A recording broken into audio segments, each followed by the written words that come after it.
Are you doing it all wrong? Are you doing product research or already in the product development phase, struggling to get potential customers to even take a look at your idea for a product, let alone pay for it? Either way, you're probably not making any money, getting frustrated, and honestly wasting a lot of time, because there is a better way where you can actually make a lot of money with less work from multiple sources of revenue by immersing yourself in a special kind of market and product research. This type of product research has many powerful benefits, especially for bootstrap entrepreneurs, but the most important benefit of all is that it almost guarantees 100% that you will have a successful product and business when you finally do develop a product later down the road. That better way, the special type of market and product research I'm talking about, of course, is content marketing.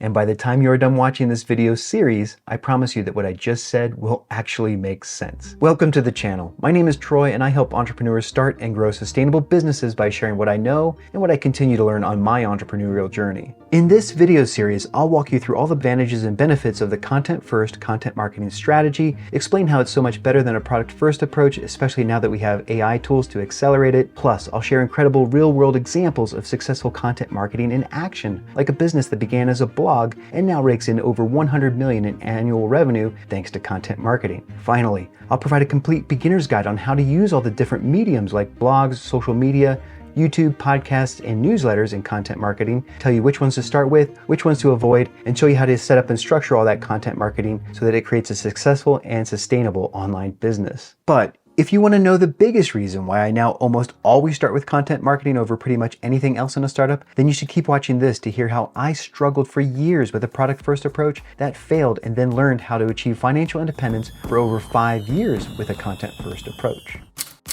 This story starts with a quote I wish someone would have told me before I started my first online business. Have you ever heard the saying, content is king? Do you know where it originated? For a long time, I thought maybe it came from one of the digital marketing gurus of my time when I was becoming successful in affiliate marketing. But it turns out a much more influential billionaire entrepreneur said it over 25 years ago when Google wasn't even a twinkle in Larry and Sergey's eyes. Any guesses who said it? It was actually Bill Gates, the founder and former CEO of Microsoft. In 1996, Bill Gates wrote an essay titled Content is King and published it on the Microsoft website to explain why Microsoft was entering a joint venture with NBC to start the MSNBC cable news channel and website. In that essay, he wrote, "Content is where I expect much of the real money will be made on the internet, just as it was in broadcasting." Amazing, right? He also wrote, "The television revolution that began half a century ago spawned a number of industries, including the manufacturing of TV sets. But the long-term winners were those who used the medium to deliver information and entertainment." Now that last sentence gives me chills because 1996 was the exact same year I started a business selling computers and components through a website on the internet as I was starting my sophomore year in college. And that was also the same year a medical doctor named Thomas Pabst started a hobby website on the internet called Tom's Hardware. Pabst?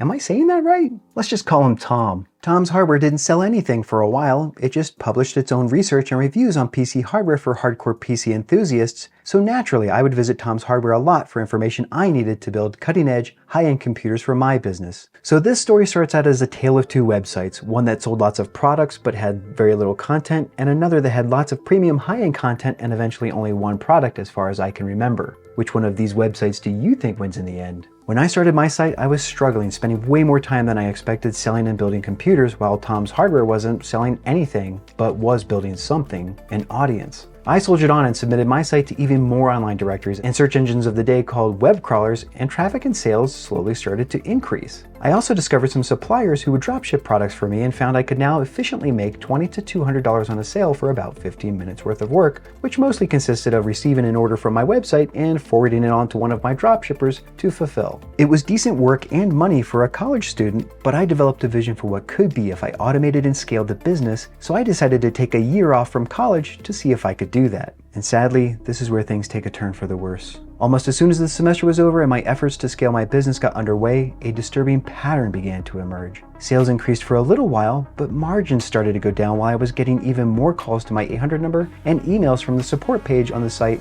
with questions from potential customers. I would return the emails and phone calls to answer the questions and try to close the sale, but noticed more and more of my potential customers were asking if I did price matching and didn't follow through with their orders if I didn't. And during a number of calls with customers, they would either mention benchmarks, reviews, and guides from Tom's Hardware themselves, or I would be forced to point them in that direction to get their questions answered in order to save time. Through these phone calls and over time, I figured out what was wrong. The pages of my site that were getting indexed in the web crawlers had very little content in them, just a brief product description.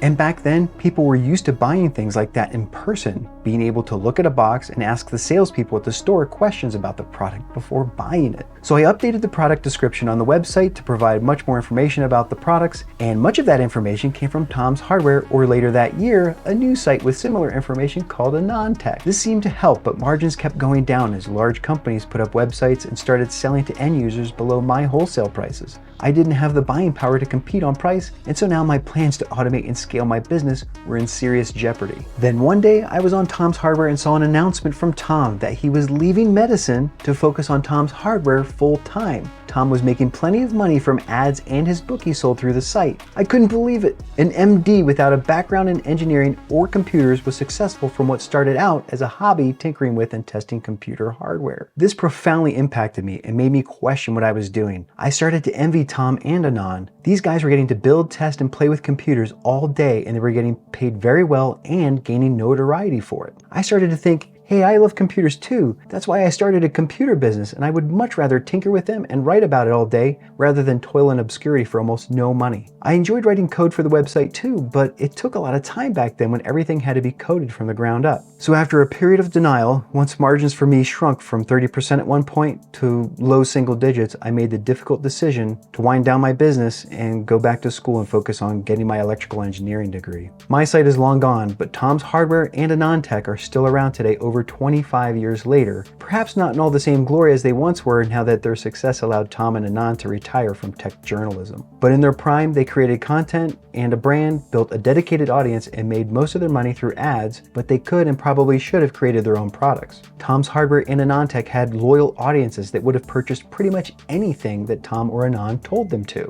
If they would have developed a product that made sense for even a part of their audience, there is a 99.9 to 100% chance it would have been more successful than most products entrepreneurs try to sell their first time out using a product-first approach. I think even some merch with Tom's famous hammer logo would have been killer and extremely easy to produce and further promote the brand as an added benefit. The only real product I believe Tom's Hardware ever produced and sold was his guidebook, which did well because it was a great fit for his audience at the time. But say the first product Tom launched wasn't the smashing success he hoped it would be. No problem, just discontinue it and try again with another product and the same audience with the same near 100% chances for success. Another quick but probably very overused example is Mr. Beast's product line Feastables. An instant success for a star YouTuber in the food industry, which is notoriously difficult to break into, yet it was easy for him. Tom's audience was only a small fraction of the size of Mr. Beast's dedicated following, yet this concept still works wonders even at a smaller scale. That's what's possible when you have an audience that knows, likes, and trusts you. Your true fans, the people who really like you, will buy almost whatever you are selling. Which reminds me, if you are liking this video so far, can you please click the like button to show me and the YouTube algorithm that you found it helpful so that it can spread to and help more people? Thanks. But the lesson in my story doesn't quite end there, because failure alone doesn't teach someone how to be successful.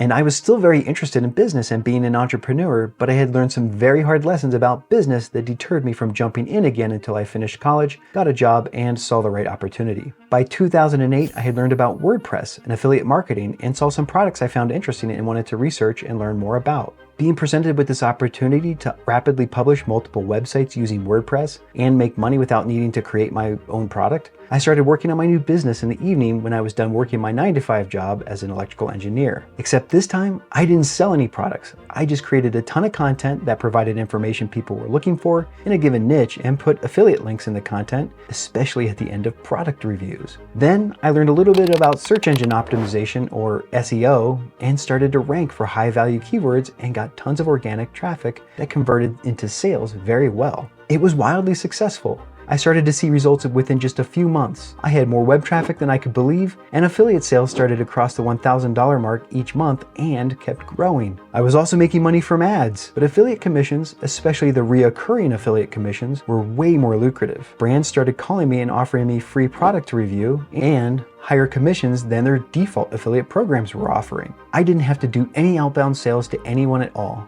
Within 1.5 years, I replaced my engineering income and was financially independent for another 5 years after that, until I learned my next lesson, which is that content marketing alone is not enough, but that's a topic for other videos, like my first video I'll link here in case you want to know what else I plan to do in addition to content marketing these days. But the takeaway here is that content is absolutely fundamental to commerce and crucial to all business. How much do we search Google, YouTube, or social media for general information or reviews? And isn't it frustrating when product listings don't provide the info you were looking for? Do you find yourself searching through user reviews and answered questions about a product to get the info that wasn't in the product description? Even before the internet, we used to watch TV and TV ads, read magazines, and go to the store to look at the packaging, talk to salespeople, and get brochures to make important purchases. Now, imagine all of that was gone.